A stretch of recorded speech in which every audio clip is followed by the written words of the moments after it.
This site here is like a beacon. It's like a beacon in the desert for learning. And this is what they're looking for their children, is that this is the place that they can come and have opportunities that they never had. It's been pretty exciting for me to be involved in Visa's program for practical money skills. It is financial literacy.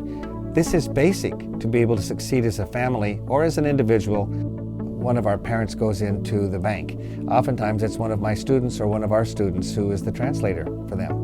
Then when we encapsulate all of it, I'd like to say that we also then produce young women and young men who are going to be productive citizens in our country. My name is Jose Herrera. I was raised here in the city of Mecca.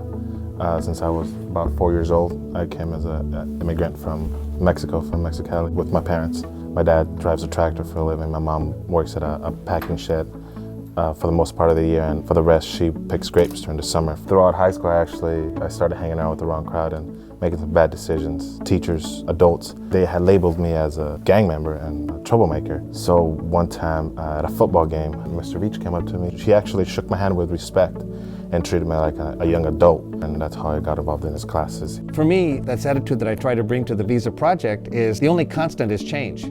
And so how do we just keep adapting and making it relevant? And I'm really proud to say that we've done that. With the economic class that I took with Mr. Veach, he went into more detail into checking accounts, into financial literacy. He went into a little bit into the money matters. And that really put it into perspective, because before that point, I never had anybody talk to me about a checking account, a savings account, a debit card. It just opened my mind into wanting to learn more about overall financial institutions. Right now, I'm currently on the path to becoming the branch manager for Wells Fargo Bank. How do we say bank in Spanish? Banco! The most fundamental undertaking in any country, in any nation, is the education of her children. Because if we have a literate and an educated public, we are then more likely, in my view, to have a country where opportunities exist for all children. The whole financial literacy program that Mr. Veach brought to Coachella Valley High School, I can't find the words to explain the big difference that it made in my life, nonetheless, the big difference it made in a lot of the kids' lives that were in his class.